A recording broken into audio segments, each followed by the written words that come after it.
ప్రైజ్లాడండి అందరికీ. పరలోకంలో ఒకరోజు నిశ్శబ్దంగా ఉంటుందని ఎంతమందికి తెలుసు? నిత్యం వేవేల దూతల మధ్య కొనియాడబడుచున్న మన దేవుడు, పరిశుద్ధుడు పరిశుద్ధుడు పరిశుద్ధుడు అని కొనియాడబడుచున్న మన దేవుడు పరలోకంలో ఒకరోజు నిశ్శబ్దంగా ఉంచే ఒక రోజు ఉందని ఎంతమందికి తెలుసు? ప్రైజ్లాడ్. మనం ఈరోజు ఒక విషయం తెలుసుకుందాం. ఒక వ్యక్తి ఫ్రూట్ షాప్కి వెళ్ళినప్పుడు ఫ్రూట్స్ కొనడానికి చేతిలోకి పండ్లు తీసుకుని చూస్తూ ఉంటాడు. ఒక పండు తీసుకుంటాడు, బాగానే ఉంటే బుట్టలో వేస్తాడు. తర్వాత కొన్ని పండ్లు చూసినప్పుడు పక్కన పెట్టేస్తాడు. ఆ ఫ్రూట్ షాప్ యజమాని ఈ విధంగా అడుగుతాడు, ఎందుకయ్యా మీరు పక్కన పెట్టారు ఈ ఫ్రూట్స్ అంటే?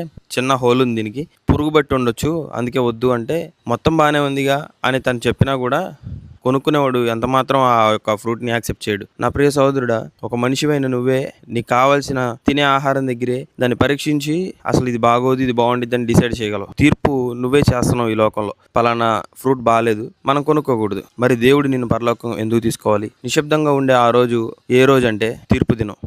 ఆ రోజు వేవేల దూతల పరివారం అంతా చూస్తూ ఉండిద్ది. ఆదాము